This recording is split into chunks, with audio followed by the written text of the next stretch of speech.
हाँ जी पवन जी, आ रही है आवाज? हेलो। हाँ जी, आपको मेरी आवाज आ रही है? हाँ, आ रही है। ठीक है, शुरू करते हैं। हाँ पंडित जी ठीक। बोलिए, आवाज टेस्ट करनी है। हाँ, आ रही है ना आवाज? हेलो। हाँ, आ रही है, आ रही है। ठीक है, चलिए मंगलाचरण कर लेते हैं हम सभी। ओके। ओम नमः सिद्धेभ्यः। नमो अरिहन्ताणं, नमो सिद्धाणं, नमो आयरियाणं, नमो उवज्झायाणं, नमो लोये सव्वसाहुणं, मोक्षमार्गस्य नेतारं, भेत्तारं कर्मभूभृतां, ज्ञातारं विश्वतत्त्वानां, वन्दे तद्गुणलब्धये।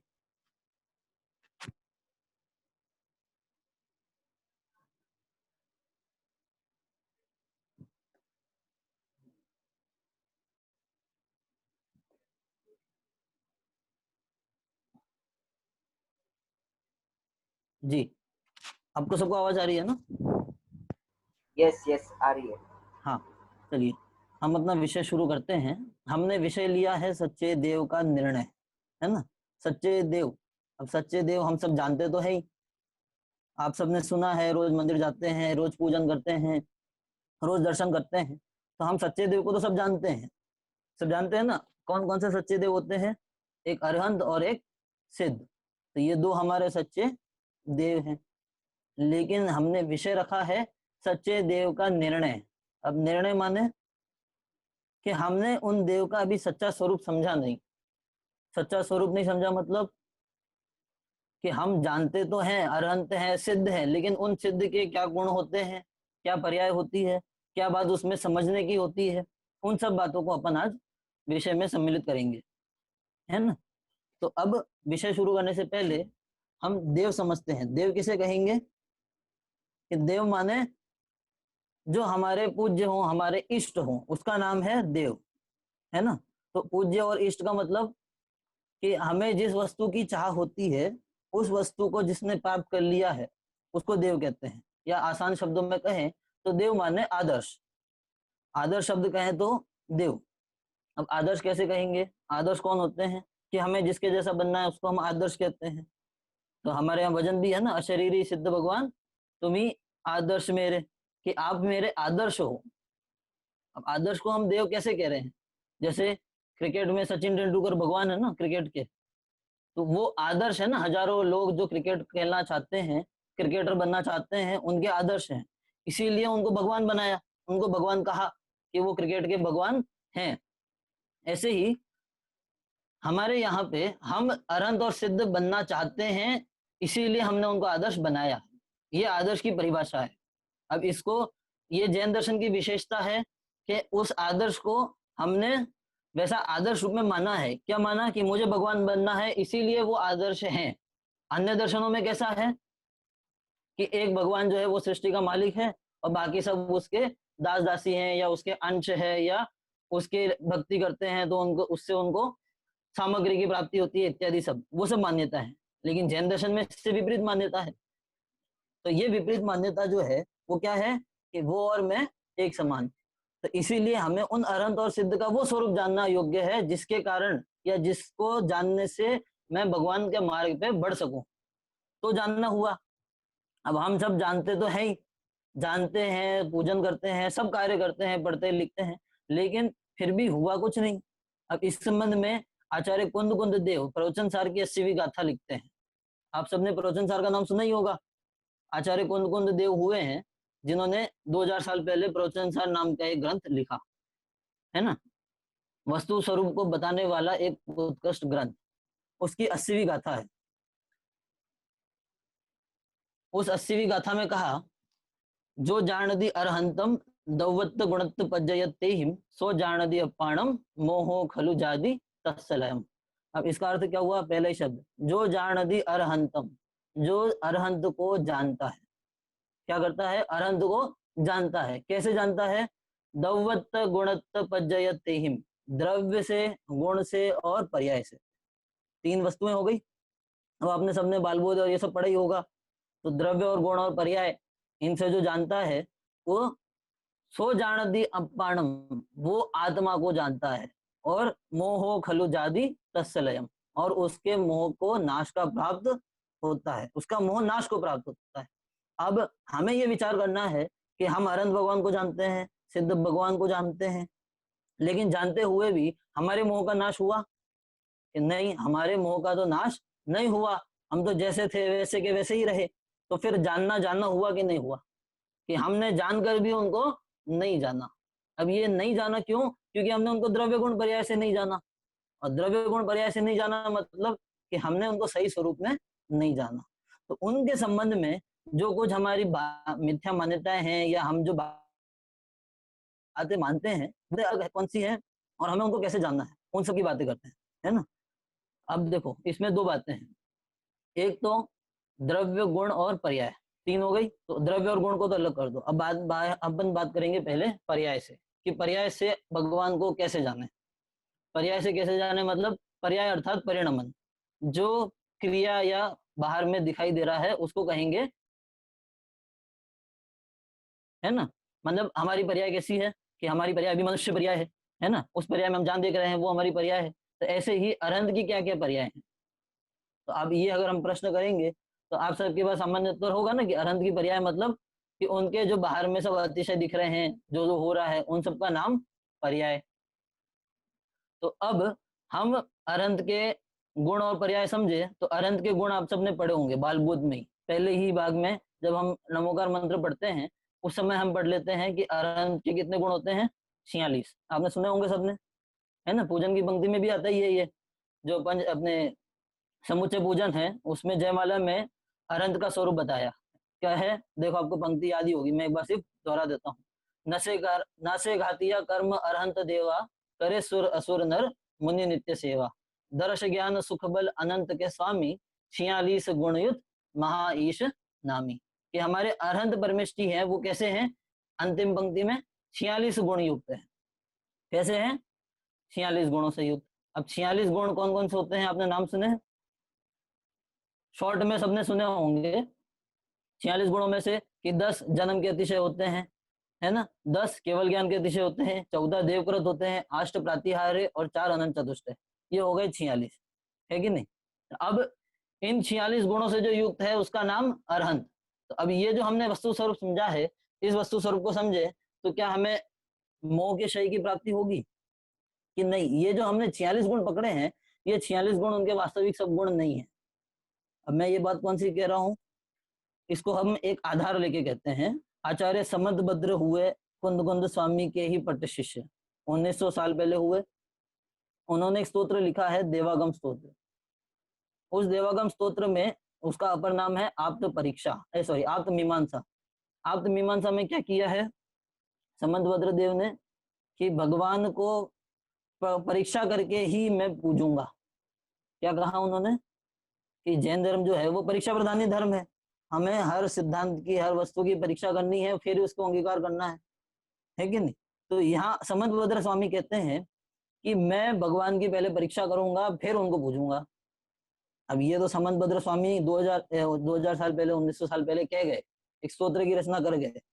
अब इसको हम वैसे विचार करें और आज मैं आपसे कहूं कि मैं तो भगवान की परीक्षा करूंगा, तो क्या कहेंगे लोग तो मेरे को समाज से बाहर कर देंगे, बड़ा आया भगवान की परीक्षा करने वाला, है कि नहीं। तो ये तो हमारे लिए एक आचार्य परीक्षा कर गए, इसीलिए हमारे पास ये कहने को है, या हम ये कह सकते हैं, कहने की हिम्मत कर सकते हैं कि मैं भगवान की परीक्षा करके ही उनको पूजूंगा, है ना। तो ये बात अब उन्होंने लिखी। उनने पहले ही श्लोक में कहा, उनके श्लोक शॉर्ट में ही अपन समझेंगे, 3-4 श्लोक समझेंगे शुरुआत के। क्यों, क्योंकि उन्होंने भगवान की पूज्यता सिद्ध की है कि भगवान पूज्य क्यों है, अनंत पूज्य क्यों है। उन सब में बहुत सारी बातें आएंगी। पहला ही श्लोक है, देवागम नभो यान चामर आदि विभूतय माया विश्व भी दृश्यन्ते नातस्तमसि नो महान। सिर्फ सुनना है ना। पहले शब्द में कहा देवागम, देवागम मतलब देव का आगमन, है ना। भगवान महान क्यों है, तो कोई कहेगा कि भगवान के जो है बहुत सारे इंद्र आदि पूजने आते हैं। पंचकल्याण में हम सब ने देखा है, सब जानते ही हैं कि भगवान की सारी व्यवस्था कौन करता है, इंद्र देव करते हैं, सौदर्म इंद्र करते हैं, है ना। तो सब देव जो हैं, उत्कृष्ट देव, वो सब भगवान की पूजा करने आते हैं। दूसरा नभोयान, कि भगवान का चलना कैसा होता है, कि आकाश में चलते हैं, जमीन पर बैठते नहीं है।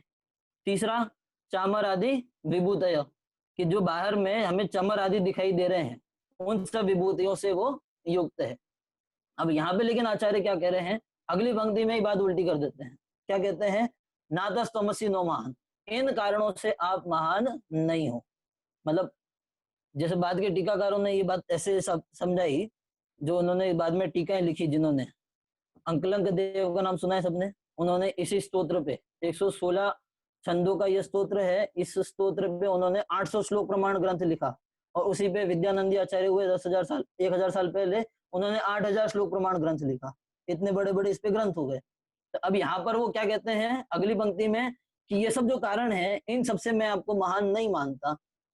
इसका मतलब क्या हुआ, अब यहाँ पर सीधा सीधा अगर शब्द खंडन देखें, तो हमारे पास सबसे प्रसिद्ध कौन सा स्तोत्र है भगवान का, सबको याद है, सब पाठ करते हैं, कौन सा, भक्तामर स्तोत्र, है ना, सबने सुना। अब भक्तामर का पहला शब्द जो है भक्त प्लस अमर, कि भगवान के जो अमर भक्त हैं, अमर कौन है, कि देव गति के जो देव हैं, उन देवों को, वो देव आपके चरणों में आकर नतमस्तक होते हैं, उसके कारण वहां पे उन्होंने भगवान को पूजा है ना। भक्तामर प्रणत मौली मणि प्रभाणा, कि भक्तामर जो देव हैं वो आपके चरणों में आके प्रणत यानी नमस्कार करते हैं। और यहाँ पर क्या कह रहे हैं, कि वो देव आपके आगे आकर नमस्कार करते हैं, इसीलिए मैं आपको महान मानूं, ऐसा नहीं हो सकता। आप पॉइंट समझे कि नहीं समझे, कि यहाँ पे जैसे दोनों में विवाद चल रहा है, भक्त और भगवान के बीच।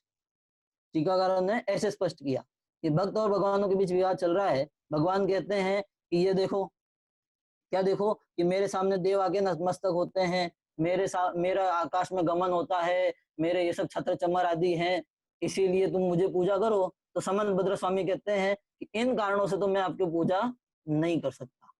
अब क्यों नहीं कर सकते, उसका हेतु भी देते हैं। क्यों, क्योंकि ये न्याय शास्त्र है, इसमें बिना हेतु के, बिना कारण के कोई बात नहीं कही जाती। हम कह रहे हैं, इतनी बड़ी बात कह रहे हैं, मतलब सीधा सीधा शब्दों में कहें तो भक्तामर से विपरीत बात कह रहे हैं, तो कोई ना कोई हेतु तो होना चाहिए, बिना हेतु के कोई बात कैसे कह सकता है। तो हेतु क्या देते हैं, माया विश्व भी दृश्यन्ते, ये सब जो चमत्कार आप दिखा रहे हैं ना, ये सब चमत्कार कैसे हैं, कि मायावियों के भी होते हैं, जो जादूगर होते हैं, छोटे मोटे जादूगर होते हैं, वो भी हमें चीजें हवा में उड़ा के दिखा देते हैं। तो अगर इन कारणों से मैं आपको पूज्य मानूं, तो फिर मुझे उन मायावियों को भी पूज्य मानना पड़ेगा, उनकी भी पूजा करनी पड़ेगी। देवगति के देव आपके चरणों में आते हैं, तो ऐसे तो हम जो बाद में दूसरे देवता देखते हैं, अन्य देवी देवता हैं, उनके सामने भी अनंत देव आके पूजन करते हैं, तो फिर हमें उनको भी पूज्य मानना पड़ेगा। इसीलिए इनको हम पूज्य मान सकते नहीं है। अब मायावी के संबंध में ये प्रश्न कर सकते हैं कि मायावी के तो चमत्कार दिखाई दे रहे हैं, वो सब तो क्या है, कि दिखावटी है ना, वो सब तो वो किसी ना किसी छल कपट से कर रहा है, और भगवान के तो असली है, वो तो असल में उड़ रहे हैं, असल में उनके देवता आ रहे हैं। लेकिन इसका भी निर्णय कौन करे, इसका निर्णय करने वाला कोई नहीं है ना। अन्य जगह पे अन्यों के शास्त्र भी हैं, और हमारे यहाँ हमारे शास्त्र हैं, तो हम अपने शास्त्र से कहें, वो अपने शास्त्र से कहें, तो वो तो झगड़ा ही है, उसमें हम किसी बात को सिद्ध नहीं कर सकते ना। इसीलिए इन कारणों से मैं आपको भगवान नहीं मान सकता। अब ये तो कौन से हो गए, जो बाहर में सारे के सारे चमत्कार दिखाई दे गए, वो सब हुए कि नहीं हुए।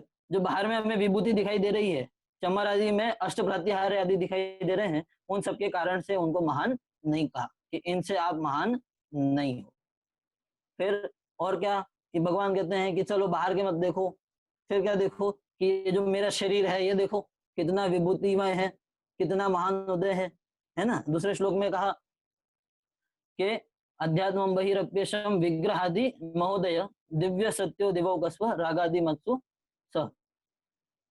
अध्यात्म अंतरंग और बहिरंग में जो विग्रहादि महान उदय है, विग्रहादि महान उदय नहीं कि हम सबने सुना है तीर्थंकर के शरीर कैसा होता है, कि पसीना नहीं होता है, उनका खून सफेद होता है, फिर सैनन के धारी होते हैं, शरीर इतना बलशाली होता है, सब सुना है हमने, है ना। इसके संबंध में ज्यादा दृष्टांत की भी जरूरत नहीं, हमने सब कथानक सुने ही है, सुने कि नहीं सुने, काफी सारे सुने होंगे। हनुमान जी के संबंध में जैन दर्शन में सुना ही होगा, ऊपर से विमान से गिरे, तो विमान से गिरे से नीचे बालक अवस्था में, जब विमान से गिरे तो नीचे आके गिरते ही चट्टान टूट गई, लेकिन उनको कुछ हुआ नहीं, बिल्कुल भी रत्ती भर भी खरोंच नहीं आई। तो इससे क्या हुआ सिद्ध कि उनका जो शरीर है वो महान पुण्यशाली जीव का शरीर है, इसीलिए उसमें महान उदय है, उसमें महान विभूतियां हैं, है ना। अरंत के शरीर में कैसा होता है, आहार तो लेते हैं लेकिन निहार नहीं होता, मतलब जो खाया शरीर में गया सारा का सारा पच गया, कुछ भी बाहर नहीं आया, पसीना नहीं हुआ। कितने सारे चमत्कार है कि नहीं। तो ये सब चमत्कार हैं, तो भगवान कह रहे हैं कि इनके कारण मुझे पूज लो। तो आचार्य समंतभद्र कहते हैं कि इन कारणों से भी कैसे पूजा जाए, क्यों, क्योंकि ये कारण तो देवगति के देवों में भी पाए जाते हैं। जो हमारे देवगति के सौदर इंद्र आदि देव हैं, उनके संबंध में यदि हम पढ़ें तो उनमें भी ये कारण पाए जाते हैं। कैसे कारण, कि उनमें भी जन्म जरा मृत्यु नहीं होती। आहार कब लेते हैं, कि जितनी उनकी आयु होती है उतने काल के, उतने हजार वर्ष बाद, यानी जिसकी 33 सागर की आयु है उसको 33,000 वर्ष बाद भूख लगती है, और भूख भी लगे तब कि कंठ से अमृत झड़ जाता है। तो इतने चमत्कार, इतना शारीरिक वैभव तो उन देवों के भी पाया जाता है। तो इस शारीरिक वैभव के आधार पर हम आपकी यानी भगवान की, अरहंत देव की पूज्यता कैसे माने। यदि हम इस बात से पूज्यता मानेंगे तो फिर हमें देवगति के देवों को भी पूजना होगा। दोनों में समानता है ना। ऊपर जो बाहर में जो चमत्कार दिखाई दे रहे हैं वो तो मायावी भी कर लेते हैं, जो अंतरंग शरीर के चमत्कार दिखाई देते हैं वो देवगति के देवों में भी पाए जाते हैं। तो जब दोनों ही जगह पे जो हमारा कारण है वो कारण किसी और में भी बैठता है, तो फिर हम यदि अरहंत को भी पूज्य मानेंगे तो उसके साथ हमें देवगति के देव को भी पूज्य मानना पड़ेगा। पूज्य मानना पड़ेगा, नहीं पड़ेगा, इस हेतु से माने तो इस हेतु से हम उन्हें पूज्य नहीं मान सकते। हेतु क्या दिया, कि जो देवगति के देव है, और श्लोक में एक और शब्द और दिया विशेष, कि रागादि से युक्त जो देव हैं उन देवों के भी पाए जाते हैं। मतलब हम बाद में जब कहेंगे कि कुछ देव तो जो सम्यक दृष्टि होते हैं या कुछ अच्छे देव होते हैं उनको तो पूज्य माने, लेकिन जो रागादि से सहित हैं उन देवों को भी पाए जाते हैं। कौन से देवों के पाए जाते हैं, कि व्यंतर देवों के भी पाए जाते हैं। अभ्यंतर देवों के और जो ये निकृष्ट गद्दी जाति के देव हैं उन देवों के भी पाए जाते हैं, तो उनको भी पूज्य मानना पड़ेगा। तो इन सब कारणों से हम आपको पूज्य नहीं मान सकते। अब ये सब बातें वैसे तो बहुत सरल सी लगती है, लेकिन मूल विचारणीय बात यह है कि इन दोनों श्लोकों में जो बात कही है, उन श्लोकों में जो बात का निषेध किया है, उस निषेध से ही हमारे मन में भगवान के प्रति भक्ति जागृत होती है कि नहीं होती, ये विचार करने की बात। इसका स्पष्ट उदाहरण दूं तो आज जितने भी हमारे मंदिर हैं उन मंदिरों में लोगों का सबसे अधिक आकर्षण किसके प्रति होता है, अतिशय क्षेत्रों के प्रति, है ना। हमारा जो लोकल घर का मंदिर है उस घर के मंदिर से ज्यादा आकर्षण हमें किसके प्रति है, जो अतिशय क्षेत्र है। अतिशय क्षेत्र मतलब कि जहाँ कुछ ना कुछ हमें चमत्कार हुआ है कि नहीं हुआ है। जैसे चिंतामणि पार्श्वनाथ है तो भगवान की प्रतिमा अंतरिक्ष में अंतरिक्ष पार्श्वनाथ में अंतरिक्ष में उछल रही है, या कि महावीर जी है कि वहां पर वो मूर्ति जमीन में से निकली और उसको एक कथा जोड़ दी कि गाय ने आके उस पर दूध से अभिषेक किया इत्यादि सब। तो ये सब जो चमत्कार की बातें हैं, तो हमारा मन आकर्षित होता है उन चमत्कारों के प्रति। इसका कारण क्या है, कि हमने इन चमत्कारों को भगवान का वास्तविक अतिशय मान रखा है। यदि नहीं माना होता तो फिर वहां के भगवान में और हमारे यहाँ के भगवान में क्या अंतर रह जाता। हम क्यों दौड़ते वहां पर जाके, दौड़ते हैं कि नहीं दौड़ते हैं। जैसे हमारे समाज में प्रचलित है, भूत भगाने के लिए पद्म प्रभु जी चले गए। अब वहां के पद्म प्रभु जी में और यहाँ के पद्म प्रभु जी में क्या अंतर है। यदि हम अतिशय को नहीं रखे हैं तो क्या अंतर है, कोई अंतर नहीं है। लेकिन हमारी दृष्टि कहाँ है, कि वो अतिशय पे है। तो यहाँ पे आचार्य समंतभद्र क्या कह रहे हैं, कि इन अतिशयों से मैं आपको पूज्य मान सकता नहीं हूँ। ये अतिशय तो दूसरे के भी पाए जाते हैं। आप पॉइंट समझे कि नहीं समझे। अब ये तो हमारे आचार्य की थोड़ी एक विडंबना ये भी थी कि जब लोग दूसरी जगह भाग रहे थे, जब जैनी लोग किसी न किसी कारण से दूसरी जगह चले जाते थे तो फिर उनको कुछ ना कुछ जोड़ देना पड़ता था। जैसे उदाहरण कहें तो नव देवता के बारे में आप सबने सुना है, हमारे यहाँ नव देवता की पूजन होती है। तो नव देवता कैसे उत्पन्न हुए, मूल में तो कहीं उसका शीघ्र नहीं है ना। नमोकार मंत्र में पंच परमेष्टि है। अब उसके अलावा जो ये नव देवता खड़े किए हैं वो भी सब पंच परमेष्टि में तो शामिल हो ही जाते हैं। लेकिन नव देवता क्यों बनाए, क्योंकि जब हमारे कुछ जैन लोग नवग्रह पूजन के तरफ भागते थे, कि ज्योतिष कहते हैं कि नवग्रहों की पूजा करो, तो वो नवग्रह के तरफ नहीं भागे। इसीलिए हमारे आचार्य ने लिख दिया कि हमारे यहाँ भी नव देवता है भैया, दूसरी जगह जाओ, उससे अच्छा तुम अनंत को ही पूज लो। तो इन कारणों से आचार्य ने कुछ कुछ बातें ऐसी बताई कि जिसकी वजह से वो वहां पर न जाए। लेकिन हम यदि उन्हीं को वैसा माने तो फिर हम उस चीज में भटक जाते हैं, हमें फिर सब समान दिखाई देने लगते हैं, है ना। तो ये सब तो बातें कौन सी हुई, जो बाहर में अतिशय आदि दिखाई देते हैं या चमत्कार दिखाई देते हैं, उनके आधार से हम भगवान को पूज्य माने। अब ये सब चमत्कार सब बाहर के ही हैं, है ना। और इस चमत्कारों की दृष्टि से ही सबसे ज्यादा प्रचलित श्लोक स्तोत्र भी कौन सा हो गया, ये भक्तामृत स्तोत्र हुआ। यदि अपन भक्तामृत स्तोत्र का सिर्फ अर्थ पढ़ें तो उसमें सिर्फ भगवान के बाह्य महिमा का ही वर्णन, पूरा शुरुआत से लेकर अंत तक पढ़ लो। जैसे अभी कोरोना महामारी चल रही है तो सबसे प्रसिद्ध श्लोक चल रहा है 45वां भक्तामृत का, सबने सुना ही होगा ना, 45वां श्लोक सब पाठ करो उसका। अब उस श्लोक का भी अर्थ यदि गहराई से समझने की कोशिश करें तो उस श्लोक में भी क्या कहा कि भगवान के इतना बाहर में पुण्य का उदय होता है कि वो जहाँ जाते हैं, जहाँ उनका गमन होता है, वहां कई कई योजनों तक रोगों का नाश हो जाता है। और उस श्लोक में और कहें कि भक्ति भाव से ये भी लिखा कि आपके चरणों की धूल से उन रोगों का नाश हो जाता है। अब मैं पूछता हूँ, यहाँ कहा ना नभोयान, कि भगवान तो आकाश में उड़ते हैं, जो आकाश में उड़ता है उसके चरण में धूल आ कैसे सकती, कि उनके चरणों की तो धूल मिल ही नहीं सकती, तो हम कैसे रोग दूर करेंगे। तो ये तो उनकी एक महिमा मर्दन आचार्य ने महिमा बताई है। उस महिमा के संबंध में हमें सिर्फ एक महिमावाचक समझना योग्य है, उनका ये स्वरूप नहीं है, वो किसी के रोग आदि मिटा नहीं सकते, नहीं, उसको आगे समझेंगे। अब ये तो बाहर के हो गए। अब जो तीसरा पॉइंट है, समंत भद्राचार्य ने जिस तीसरे कारण से भगवान को पूज्य नहीं है ऐसा कहा, वो सबसे ज्यादा खतरनाक।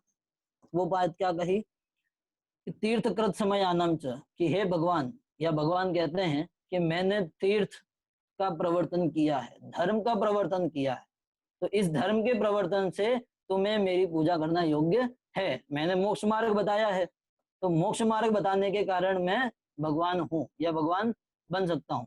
तो ये मोक्ष मार्ग बताया इसीलिए मैं आपको पूज्य मानूं। तो इस संबंध में भी आचार्य समंत भद्र कहते हैं कि नहीं, मैं आपको इस कारण से भी पूज्य नहीं मानता। खतरनाक बात है कि नहीं है। क्यों, अगर ये आचार्य ने नहीं लिखी होती और कोई सामान्य व्यक्ति आके कह दे तो हम अपने उसको घर से रवाना कर दे, भैया आप चलते बनो, आपको कुछ आता जाता नहीं है, कह देंगे कि नहीं कह देंगे।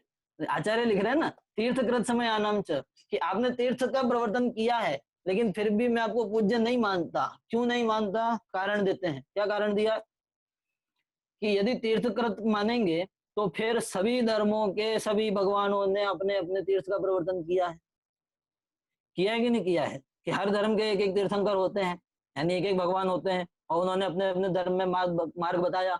मोक्ष मार्ग बताने की बात कहो तो चाहे हमारे जैन धर्म में मोक्ष मार्ग बताया है, अन्य हिंदू धर्म में मोक्ष मार्ग बताया है, मुस्लिम धर्म में बताया है, हर धर्म में मोक्ष का मार्ग तो बताया है कि ये काम करो तो आपको मुक्ति तो मिल ही जाएगी। तो मोक्ष मार्ग बताने वाला होने से भी हम उनको पूज्य माने, ये भी संभव नहीं, इससे भी बात बैठती नहीं। उसका और कारण दिया ना कि यदि हम कहें तो फिर क्या होगा कि सर्वेशाम आपतता, कि सब में ही आपतता होगी, और सब तो आप तो हो नहीं सकते, हम सबको ही एक समान माने तो ये तो संभव नहीं है। उसका भी हेतु दिया। अब मतलब कोई अगर ये कहे कि फिर क्या प्रॉब्लम है आपको कि भैया हम एक को ही पूजे, जो अभी चल रहा है ना सेक्युलरिज्म, कि सब भगवान एक है, साईं बाबा वाली मान लो, सबका मालिक एक, तो उसका कारण देते हैं। क्या कारण देते हैं कि परस्पर विरोधता, कि इन सब आपतों की जो बातें हैं उन सब बातों में परस्पर विरोधी पना है। हर कोई अलग अलग बात कहता है, हर कोई उल्टी बात कहता है, मैं ये कहता हूं तो वो उससे विपरीत कहेगा। तो ये जो विपरीत पना है, इस विपरीत पना के कारण ये सिद्ध होता है कि सब सच्चे तो हो नहीं सकते, कोई ना कोई तो एक झूठा होगा ही होगा ना। पॉइंट समझे नहीं समझे। अगर हम बाजार में जाएं और यदि हमें दो व्यापारी मिलेंगे तो दोनों व्यापारी क्या कहेंगे कि ये लो मेरा माल तो बहुत अच्छा है और बाजू वाले का माल खराब है। बाजू वाले के पास जाओ तो वो क्या कहेगा कि मेरा माल बहुत अच्छा है, बाजू वाले का खराब है। अब जब दोनों ही एक दूसरे को खराब कह रहे हैं तो फिर हम किसको अच्छा माने। हम ना तो दोनों को अच्छा मान सकते हैं और ना दोनों को बुरा मान सकते हैं। तर्क समझ में आया कि नहीं आया।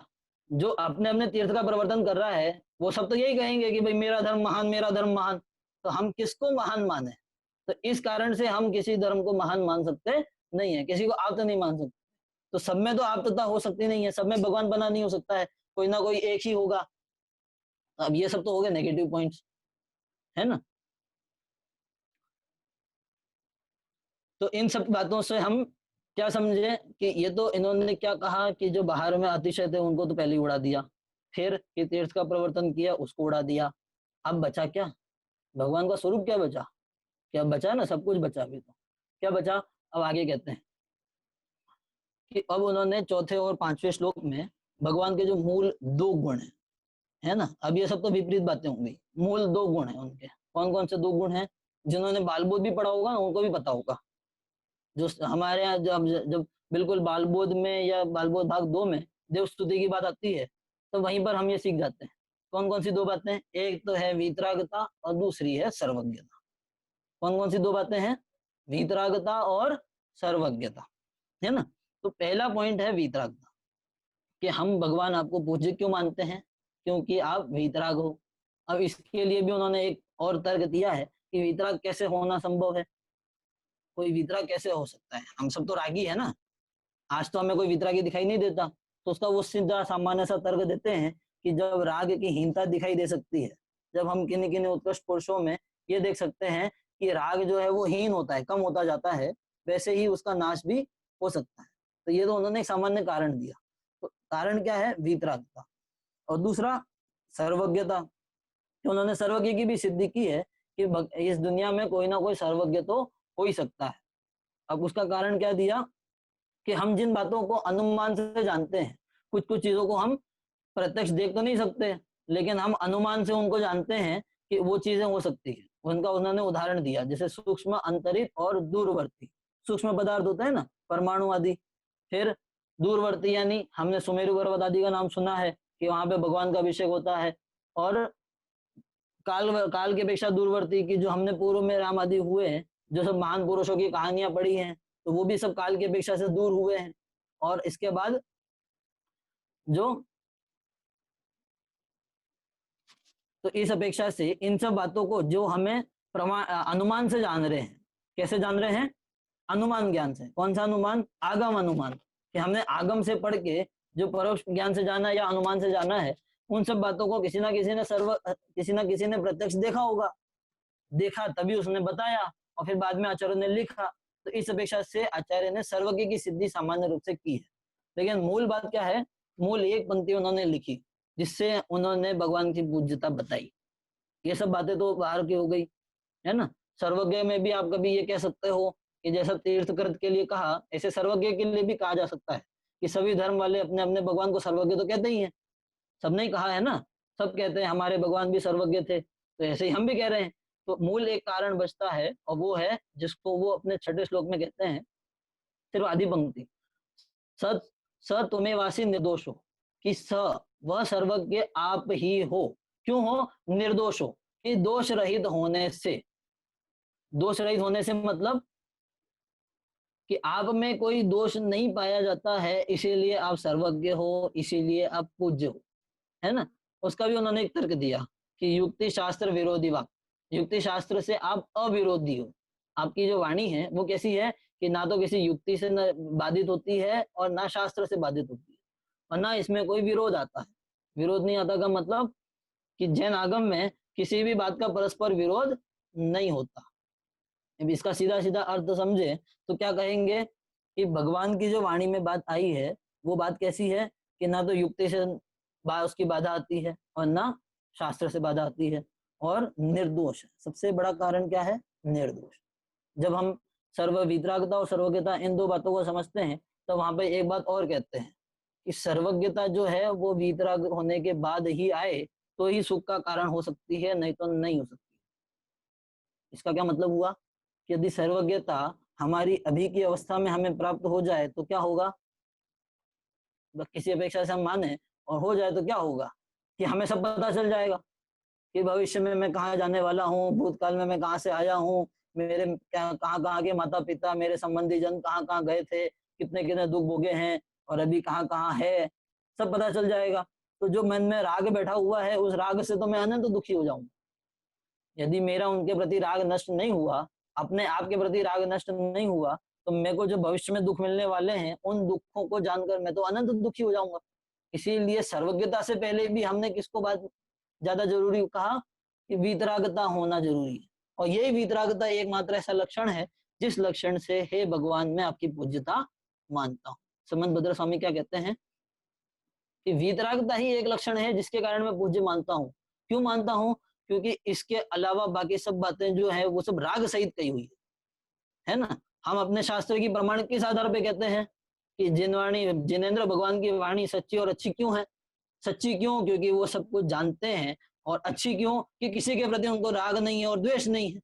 जब राग और द्वेष नहीं है तो फिर जो बात निकलेगी वो तो वस्तु स्वरूप की बात निकलेगी। जैसा वस्तु है, जैसा उन्होंने जाना है वैसा बताएंगे। तो जिसके मन में राग होगा, जो हमने दुकानदार की बात कही, तो दुकानदार को अपना माल बेचना है तो वो क्या कहेगा कि इसका माल अच्छा, और दूसरे को क्या कहेगा कि नहीं इसका ये मेरा माल अच्छा। तो इन दोनों को राग है ना अपने माल के बेचने का।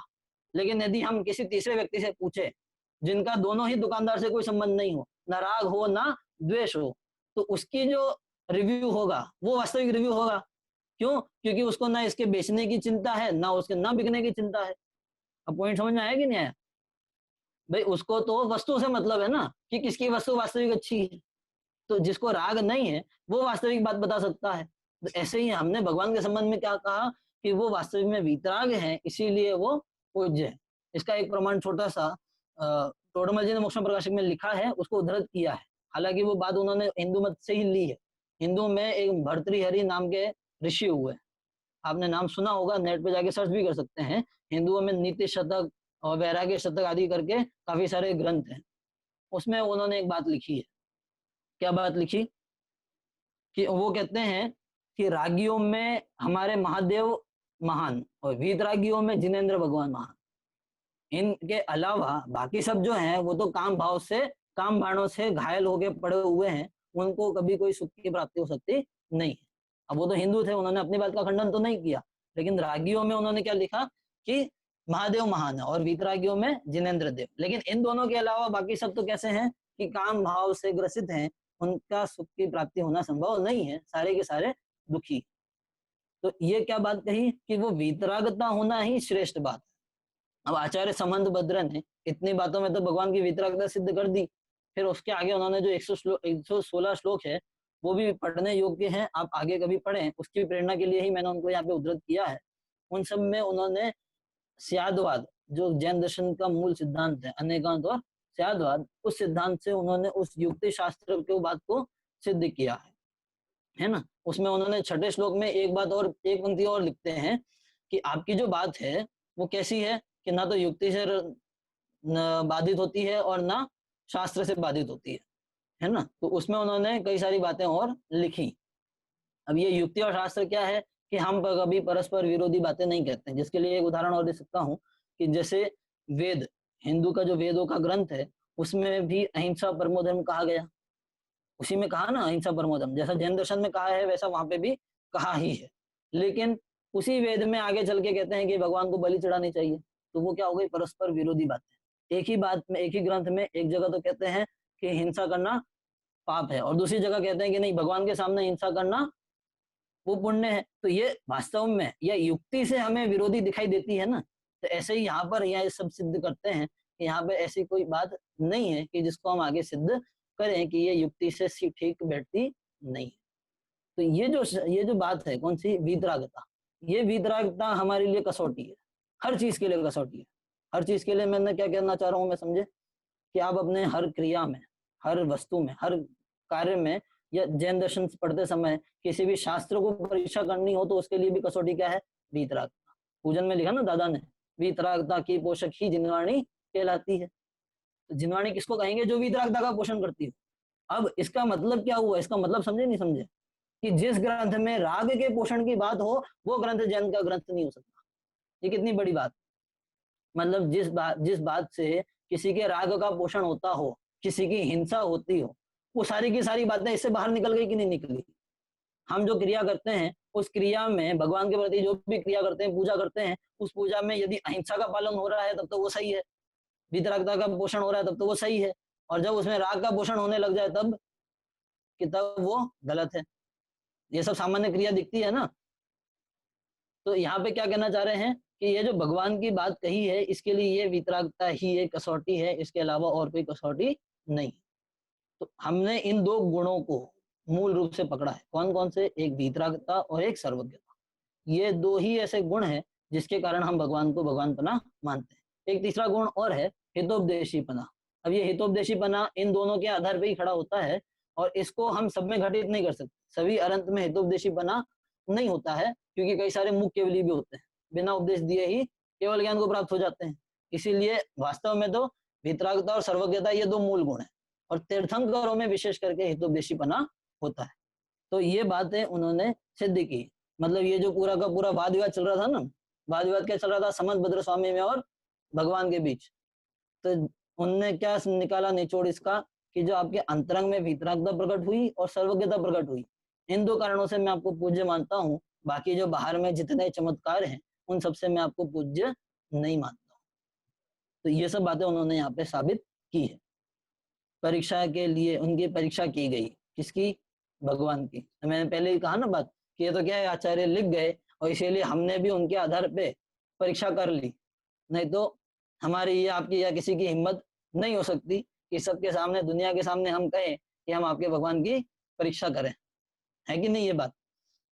तो ये परीक्षा तो हुई। अब ये हमने कहाँ से शुरू किया था, जो जानती अरहंतम दौवत्त गुणत्व पज्जयति, कि पर्याय से हमें अरहंत को जानना है। तो हमने पर्याय से जाना ना। अब पर्याय से जाना मतलब क्या, कि पर्याय में हमने इन दोनों बातों का निर्णय किया कि बाहर की जो पर्याय है वो सब कैसी पर्याय है, कि वो तो पुद्गल की पर्याय है, और ये जो वितरागता और सर्वज्ञता गुण है ये किसके गुण है, कि ये आत्मा के गुण है। आत्मा में ज्ञान गुण है ना। तो इस ज्ञान गुण और चारित्र गुण के आधार पे, कि ज्ञान गुण की पूर्णता हुई सर्वज्ञता और चारित्र गुण की पूर्णता हुई वितरागता। तो इन दोनों गुणों के आधार पे जो भगवान में विशेष गुण प्रकट हुए उसका नाम था वितरागता सर्वज्ञता। तो ये तो थे वास्तविक आत्मा के गुण, और जो बाहर में सब दिखाई दे रहे थे वो सब क्या थे, कि वो तो कर्मों के पर्याय थी, कर्मों के गुण थे, उसके पुद्गल के गुण थे, उन पुद्गलों का चमत्कार था। तो उन पुद्गल के गुणों को हम भगवान का गुण कैसे कह सकते हैं। यदि हम बाहर के अतिशय को ही मानेंगे तो फिर तो हमने पर्याय से ही भगवान को सच्चा नहीं माना। ये जो बाहर में हमें दिखाई दे रहा है ये सब तो पुद्गल की अवस्था है। तो यदि हम उसी अवस्था को जानेंगे तो हमने भगवान को द्रव्य गुण पर्याय से सच्चा नहीं जाना, और जब सच्चा नहीं जानेंगे तो मोह का नाश नहीं हो सकता, है ना। इसको सीधा सीधा ऐसे भी कह सकते हैं कि मोह का नाश होने के लिए क्या जरूरी है, वितरागता। और यदि हम वितरागता को ही नहीं पकड़ेंगे और बाहर में सिर्फ राग को ही पकड़ेंगे तो फिर क्या होगा।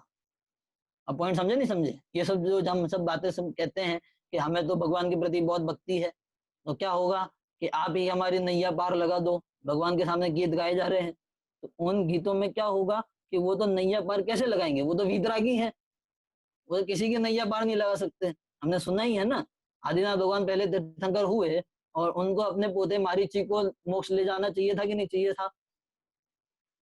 मारीची को चाहते तो मोक्ष ले जाते, कि उनके चाहने जैसा होता ही नहीं है, उनको उनके प्रति राग ही नहीं है और ले जा सकते नहीं है। तो यहाँ तो क्या बात है, जैसे हमने सब सामान्य वो पंक्ति सुनी भी नहीं, एक प्रोवर्ब चलती है इंग्लिश में, God help those who help themselves.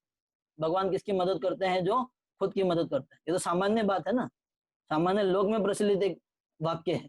तो इस वाक्य में क्या कहा कि भगवान भी उनकी मदद करेंगे जिनकी वो खुद मदद करेंगे, जो खुद जाना चाहेंगे, जो खुद कार्य करेंगे, उन्हीं के भगवान निमित्त कहलाएंगे, अन्य के तो वो निमित्त कहला सकते नहीं। तो ये बात यहाँ समझने योग्य थी, कौन सी, वीतरागता और सर्वज्ञता।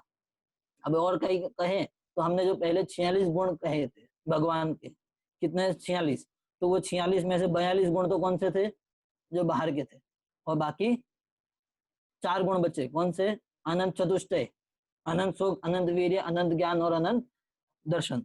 तो ये चारों जो गुण है ये आत्मा के हुए।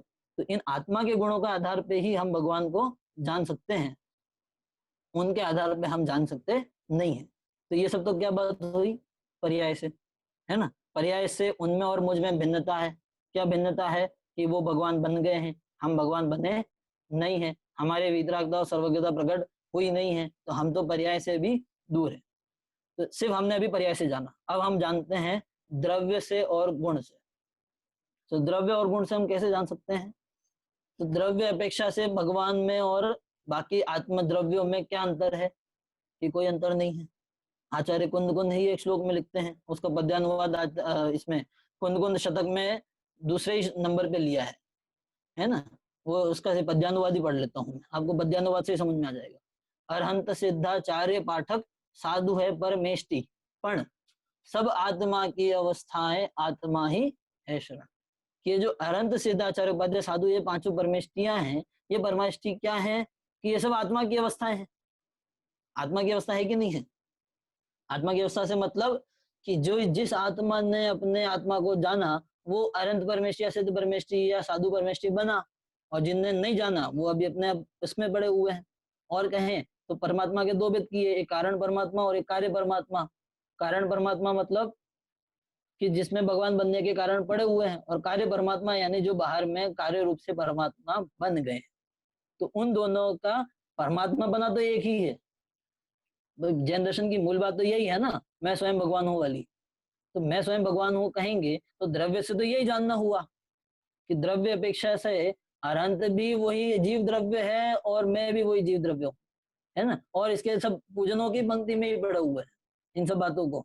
वो एक पूजन की पंक्ति में अंत में हम पढ़ते हैं ना, भूतकाल प्रभु आपका वह मेरा वर्तमान, और वर्तमान जो आपका वह भविष्य मम जान। कि हे भगवान, आपका जो भूतकाल था वो मेरा वर्तमान है। तो भगवान भी तो इसी जीव द्रव्य से बने हैं ना, इस ऐसे ही जीव द्रव्य थे, कोई अलग से कोई ऊपर से तो आए नहीं है। अन्य मतों में जैसा कहा कि भाई एक ब्रह्मा होता है और उन सब के सारे अंश होते हैं, तो ऐसा तो अपने यहाँ कोई व्यवस्था है नहीं। अपने यहाँ तो वस्तु व्यवस्था क्या है कि हर आत्मा जो है वो जीव द्रव्य है, और उस जीव द्रव्य के आश्रय से, उस जीव तत्व के आश्रय से वो स्वयं भगवान बन सकता है। तो द्रव्य से अनंत को जानना क्या हुआ कि द्रव्य से वो और मैं एक ही हूँ। क्या हुआ कि मैं जो आत्मा हूँ वो ही मैं हूँ, और मैं जो अनंत हूँ वो भी मैं हूँ। जब ये मैं बना मेरे में घटित होगा तब जाके द्रव्य से सच्चा जानना होगा।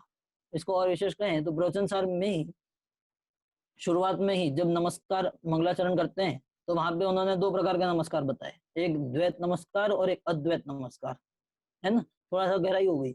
देखो, द्वैत नमस्कार मतलब कि नमस्कार करने वाला मैं और नमस्कार करने योग्य अरहंत भगवान, तो दोनों अलग हो गए, तो इसका नाम दिया उन्होंने द्वैत नमस्कार। और जब आत्म द्रव्य में स्वयं लीन हो जाते हैं तब कि तब ना पूजन ना नमस्कार करने वाला अलग है और ना नमस्कार करने योग्य जो पदार्थ है वो अलग है, दोनों ही एक हो गए, तो उसको हो गया द्वैत नमस्कार।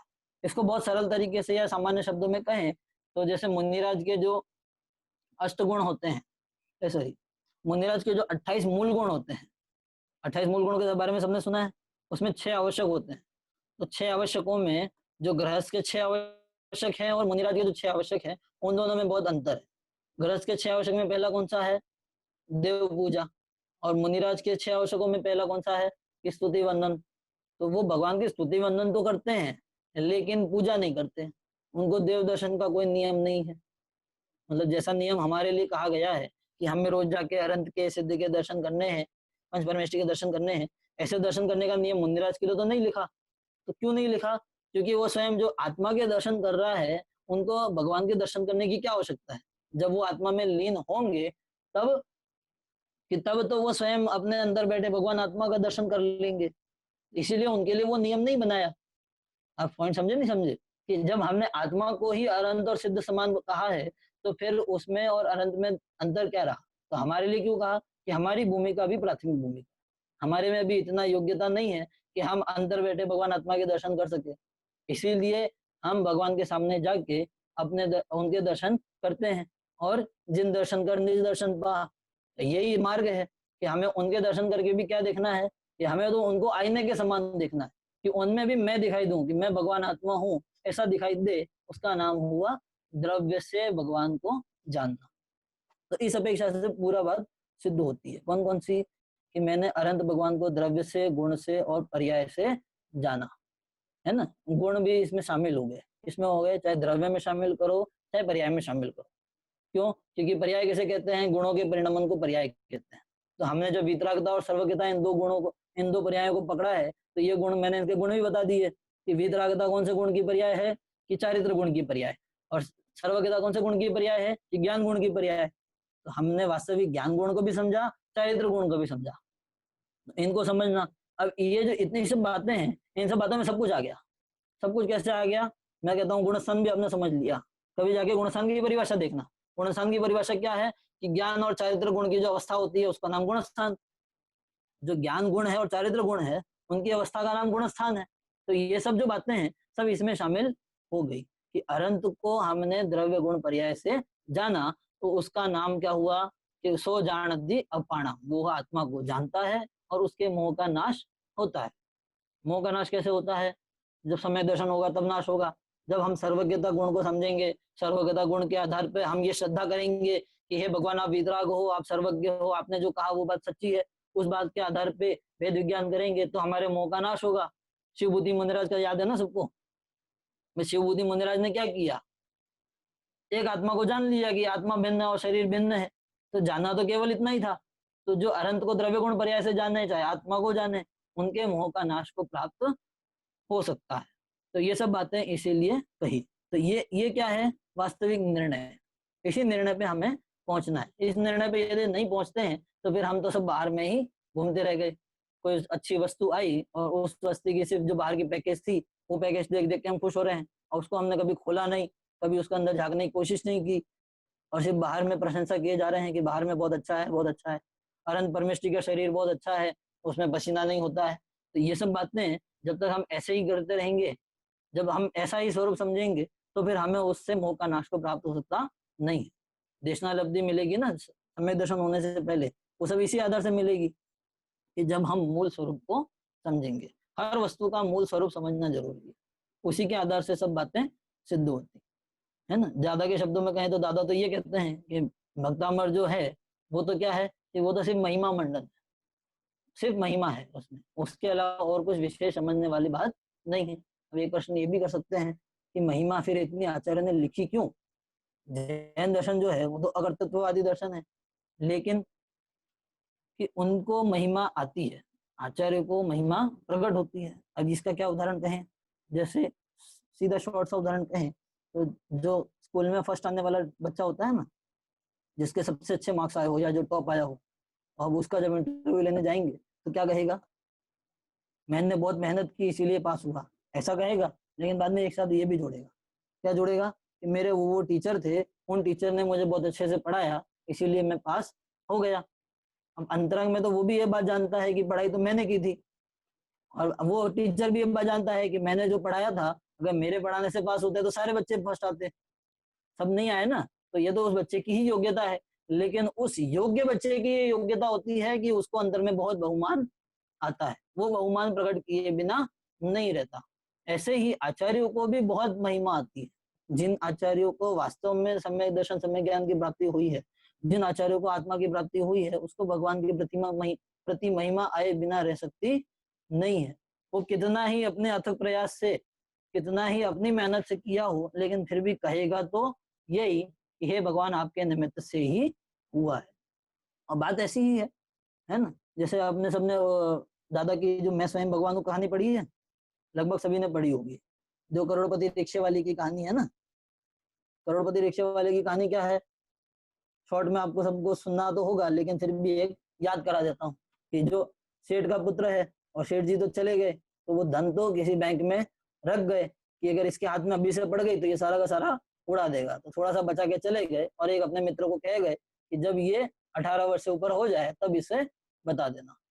तो अब ये तो बताने के लिए बात कही, अब वो तो बेचारा गरीब हो गया, सड़क पे आ गया, रिक्शा चलाने लग गया, सब कहानी हमने सुनी है ना। फिर भी बाद में उसको विश्वास नहीं हुआ, लेकिन अंत में उसको विश्वास कहाँ जाके हुआ कि हाँ ये पैसे मेरे हैं, कि जब वो अपने उस पिता के मित्र से जाके मिला, है ना। तो वहां पे तो उन्होंने सिर्फ मैं स्वयं भगवान को बताया। अब इसमें एक बात मैं और जोड़ता हूँ, नई विशेष बात। क्या बात है? कि जब उसको अपने करोड़पति बनने का बात पता चली, तब उसको सबसे ज्यादा महिमा किसके प्रति आएगी? कि अपने उस पिता और उसके मित्र पे।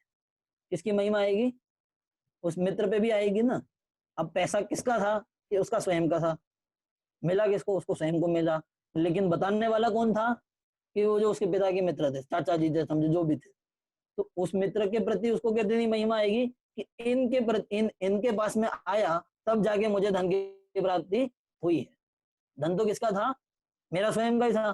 तो उसमें उन्होंने क्या किया? उन्होंने कुछ नहीं किया, लेकिन उन्होंने ही तो सबके सबसे बड़ा उपकार किया है ना, कि उन्होंने उस पर विश्वास दिलाया कि ये धन तेरा ही है। तो ऐसे ही भगवान ने क्या किया है कि भगवान ने हमें विश्वास दिलाया है कि ये जो आत्मा की बात कर रहे हैं, तो ये आत्मा तो तू स्वयं है।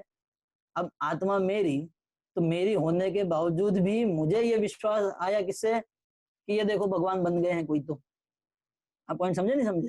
उदाहरण होते हैं ना, जैसे टीवी पे ऐड आते हैं, तो ऐड में क्या दिखाते हैं कि 4-5 व्यक्तियों को दिखाते हैं, कि 4-5 व्यक्तियों को क्या दिखाते हैं, वो कहेगा कि मैंने यहाँ ये प्रोडक्ट यूज किया तो इससे मुझे बहुत फायदा हुआ। तो ये क्या है, एग्जाम्पल, उसका एक एग्जाम्पल बताया ना। तो ऐसे ही भगवान हमारे लिए क्या है, एक एग्जाम्पल है कि ये देखो ऐसा होता है तो हम भगवान बन सकते हैं। एग्जाम्पल है ना। आदिनाथ भगवान पहले तीर्थंकर थे, तो उस समय, उससे पहले तो कोई मोक्ष गया नहीं, तो वो पूरी दुनिया के लिए क्या थे, मार्गदर्शक थे। क्यों थे? क्योंकि दुनिया को पता नहीं था ना कि भगवान बनना जा सकता है आत्मा के आश्रय से, तो ये बताने वाले वो थे। तो ये बताने के कारण वो हमारे लिए उत्कृष्ट आदर्श बन गए। तो ऐसे ही जिसको वास्तव में प्राप्त हुआ है उसको उसकी महिमा है बिना नहीं रहती। तो इसीलिए इन महिमा सूचक बातों को आचार्यों ने अपने ग्रंथों में कई बार कई जगह लिखा है। अब हमारा कर्तव्य क्या है कि महिमा को महिमा समझे और स्वरूप को स्वरूप समझे। दोनों बातें अलग हो गई ना। अगर वो जो फर्स्ट आने वाला टीचर है या वो जो क्या कहें कि भाई जो प्रोडक्ट यूज करने वाला कस्टमर है, वो यदि सिर्फ उस उदाहरण के पीछे भागता रहे या उस टीचर के पीछे भागता रहे तो वो आगे नहीं बढ़ सकता। उसको तो उसको छोड़ के आगे बढ़ना पड़ेगा ना, अपनी योग्यता बढ़ानी पड़ेगी। तो इसीलिए हमें महिमा को अलग समझना है और स्वरूप को अलग समझना है। यदि सिर्फ महिमा महिमा में पड़े रहेंगे तो फिर हम तो पतित पावन बने रहेंगे, हम आगे नहीं बढ़ सकते। अगर हम महिमा ही महिमा पढ़ते रहेंगे तो महिमा में तो क्या लिखा है कि आप तो पतित पावन हो और भगवान हमारे मदद को आएंगे। हम भगवान मदद को तो आने वाले रहे नहीं, वो तो हो गए वीतराग, सिद्धशिला में जाके आराम से अपने सुख में बैठे हैं, उनको दुनिया से कोई लेना देना नहीं है। तो इसीलिए उनका स्वरूप तो हमें ही समझना पड़ेगा और उस स्वरूप को समझ के हमें ही उनकी बातों के आधार से अपने आप का कल्याण करना पड़ेगा। उसके अलावा हमारे पास कोई और मार्ग नहीं है। तो दोनों ही बातें हो गई, एक तो महिमावाचक भी हो गई और एक वास्तविक स्वरूप समझने की बात भी हो गई, है ना। तो मूल बात क्या कही थी कि बाहर के सारे लक्षण दिखाई दे रहे हैं, वो सब लक्षण तो उद्गल के हैं। वास्तविक भगवान का लक्षण वीतरागता और सर्वज्ञता ही है, और इन्हीं लक्षणों को जाने तो ही उसके द्वारा हम अपनी आत्मा को भी जान सकते हैं और आत्मा को जानकर हम अपना कल्याण कर सकते हैं। इसके अलावा दूसरा कोई मार्ग नहीं है। तो ये बातें हमें समझना योग्य है। इन सब बातों को हम समझ के हम भी स्वयं शीघ्र अतिशीघ्र मोक्ष लक्ष्मी को प्राप्त करें, इसी मंगल भावना के साथ अभी की बात को विराम। ओम नमस्ते। बहुत ही सुंदर विवेचन पंडित श्री पवन जी शास्त्री जोगेश्वरी द्वारा हमने सुना। सच्चे देव का निर्णय कैसे करें, इस विषय पर हमने अभी पंडित श्री पवन जी शास्त्री का व्याख्यान सुना। बहुत ही सरल और सिंपल शैली में इन्होंने सारी बातें हमें बताई। आपका बेसिक स्वाध्याय ग्रुप की ओर से बहुत बहुत धन्यवाद। अगली आवाज नरेश भाई साहब। हाँ जी, बहुत बहुत सुंदर सुंदर विवेचन। सच्चे देव का निर्णय, निज दर्शन कर निज जिन दर्शन पा। सच में एक अद्भुत था आज का विवेचन। ये हमारे पंडित श्री पवन जी मांगीलाल जी शास्त्री थे, मूल निवासी अपने मेवल क्षेत्र के जगत के रहने वाले हैं और मुंबई में जोगेश्वरी स्मारक से ही इन्होंने शास्त्री किया है, टोडरमल स्मारक जयपुर से। और बचपन से ही ये बिल्कुल एकदम सरल स्वभाव के हैं और भारिल परिवार से जुड़े हुए हैं। इनका मैं जानता हूँ वहां तक बचपन से ही भारिल परिवार से जुड़े रहने के कारण इनका शास्त्र में एकदम बिल्कुल रुचि बनी हुई है। तो इन्हें बहुत बहुत धन्यवाद हमारे बेसिक स्वाध्याय ग्रुप की ओर से, बहुत बहुत आभार जो इन्होंने इतना समय दिया। और कल की घोषणा कर देते हैं विवेक जी। हाँ जी, आज YouTube पे हमारा कार्यक्रम हो नहीं पाया, लेकिन ये जो प्रवचन है हम YouTube पे अभी थोड़ी देर में अपलोड कर देंगे। कुछ टेक्निकल इश्यूज आ रहे हैं जूम से YouTube पे लाइव करने में, इसकी वजह से आज हम कर नहीं पाए। लेकिन अब ये मुझे लगता है आज प्रॉब्लम आज ही सॉल्व हो जाएगी। लेकिन ये प्रवचन रिकॉर्ड हो चुका है, हम YouTube पे रख देंगे अगर किसी को बाद में सुनना हो तो। कल का जो कार्यक्रम है हमारा 11 से 12 में हमारे साथ होंगे बच्चों के बहुत प्रिय हैं किशोर जी शास्त्री, आप सभी परिचित होंगे। बहुत सारे लोग इनसे परिचित हैं और क्लास लेते हैं, बढ़िया क्लास लेते हैं। तो हमारे साथ होंगे किशोर जी शास्त्री, घाटकोपर के हैं। इनका विषय होगा इस जीवन का कर्तव्य। तो सभी कल जरूर लाभ ले लें। पंडित जी किसी के प्रश्न हो तो भी ले सकते हैं। हाँ तो जी, हमारे पास 4 मिनट है। अगर किसी के प्रश्न हो तो आप अपना हाथ ऊपर करिए। और दूसरा शनिवार की भी क्लास का भी घोषणा कर सकते हैं। हाँ जी, शनिवार, शनिवार हाँ जी, को आपको मैं आगे के कार्यक्रम की भी सूचना दे देता हूँ, तब तक किसी के प्रश्न हो तो हाथ ऊपर कर सकते हैं। शनिवार हमारे साथ होंगे अनिकांजी भारल, उनका विषय है क्या सब कुछ निश्चित है, जो हमारे प्रश्न बना रहता है क्रमबद्ध पर्याय के संबंध में, तो अनिकांजी भारल इस विषय पर लेने वाले हैं। और संडे हमारे साथ होंगे आप सबके चहीते संजीव जी गोधा, देखो परिणामों की विचित्रता उनका विषय होगा। सुबह 11 से 12 में संजीव जी घोधा अपने साथ होंगे, देखो परिणामों की विचित्रता। और शाम को 4 से 5 हमारे साथ होंगे एसपी भायल साहब, तो एसपी भायल उनका, साहब 4 से 5 होंगे। हाँ जी, हाँ जी, और उनका विषय भी निश्चित हो गया है, हाँ, यह समय भी बीत जाएगा। अच्छा बढ़िया। हाँ जी, तो यह उन्होंने समय रात को भी ही बीत मुझे मैसेज जाएगा। किया है अच्छा, कि यह समय भी गुजर जाएगा, बीत जाएगा। हमारे प्रश्न है, मुकेश भाई को अनम्यूट करिए। बिल्कुल, मुकेश जी जय लीजिए। जिनेन्द्र, मेरा प्रश्न वो जो इन्होंने बताया सूक्ष्म और दूरवर्ती के हाँ, संबंध में था। सूक्ष्म, अंतरित और दूरवर्ती, ये 3 शब्द हैं। क्या शब्द है वो? अंतरित, सूक्ष्म, एक तो सूक्ष्म हुआ परमाणु आदि, और अंतरित यानी अंतरित, अंतरित तो जो काल से अंतर वाले हैं, है ना, जो पुराने पुरुष हुए, पुराण पुरुष राम आदि, या जो हमारे तीर्थंकर आदि हुए हैं, वो सब अंतरित हुए, काल से दूर। ठीक ठीक ठीक है पंडित जी। अगले प्रश्न के लिए अरविंद जी। जय जिनेन्द्र पंडित जी। पंडित जी, मैं ये कहना चाहता था कि जब आपने देव का जो स्वरूप बताया वितरागता और सर्वपिता, लेकिन जितने भी हमारी भक्ति है, पूजन है, वो सभी में हमें ऐसा आभास होता है कि भगवान करता है हमारे। तो ये भक्ति का स्वरूप ऐसा क्यों बताया गया उसमें कि भगवान हमारा कुछ करने वाले हैं?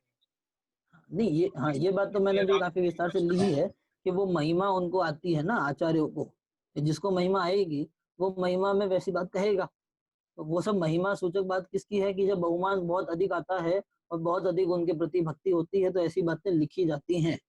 और ऐसे लोक में भी यही प्रचलित है भी, कि जब हम देखते ही है ना लोक में भी कि हाँ किसी व्यक्ति ने नहीं किया हो, लेकिन फिर भी हम उनको स्टेज पे बुला के जब सम्मान करेंगे, तब कहेंगे तो यही कि ये नहीं होंगे तो हमारा ये कार्य हो ही नहीं सकता था।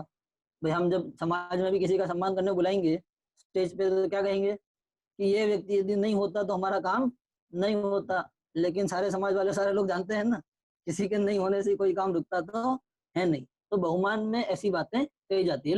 ये एक लोक की प्रथा है, एक शिष्टाचार है। तो ऐसे ही एक भगवान के प्रति आचार्य ने शिष्टाचार लिखा है। अब उन्हीं में भक्तियों में, उन्हीं स्तोत्रों में, आपको एक देवागम स्तोत्र भी तो स्तोत्र ही है, भगवान के सामने ही गाया जा सकता है। जैसा भक्तामर स्तोत्र है, ऐसे ही देवागम स्तोत्र है। तो जहाँ कर्तावादी स्तोत्र है, वहाँ अकर्तावादी स्तोत्र भी दिए ही हैं आचार्य।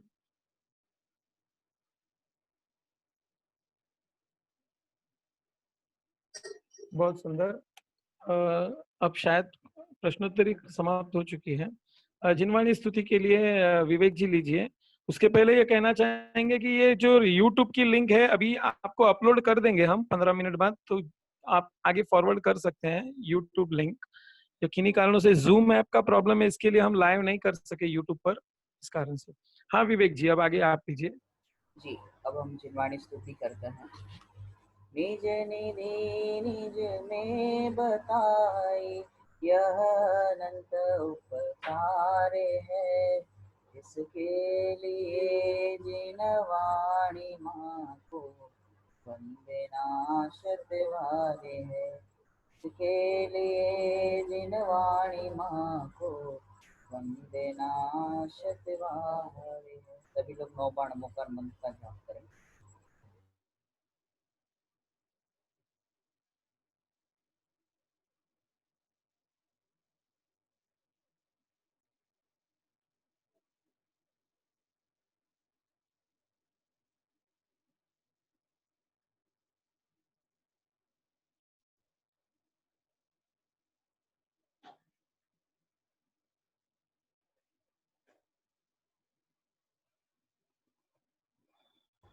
बोलिए परम उपकारी जिनवाणी माता की जय हो, महान हाँ, ज्ञान धर्म की जय हो। हाँ जी, हाँ विवेक जी, ये देखिए एक आज संगोष्ठी है हाँ रात्रि में 7:30 बजे, तो इसका भी घोषणा करनी थी, 2 मिनट हाँ जी, लूंगा। हाँ जरूर जरूर। हाँ जी, देखिए कुंद कुंद कान दिगंबर जैन मुमुक्ष आश्रम ट्रस्ट आयोजित कार्यक्रम, और आज रात्रि को 7:30 बजे से है।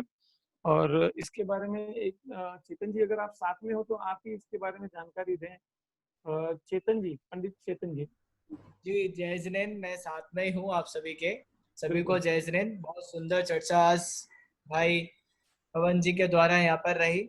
आप देख रहे हैं आपकी स्क्रीन पर एक बैनर दिखाई दे रहा है, जो श्री कुंद कुंद कान दिगंबर जैन मुमुक्षु आश्रम ट्रस्ट कोटा द्वारा आयोजित आज विद्वत संगोष्ठी है, जिसमें हमारे अध्यक्ष रहेंगे श्रीमान प्रेमचंद जी बजाज जी, और मुख्य अतिथि हैं उसमें डॉक्टर संजीव जी गोदा, विशिष्ट अतिथि हैं पंडित संजय जी जेबर एवं पंडित धर्मेंद्र शास्त्री मुमुक्षु आश्रम कोटा।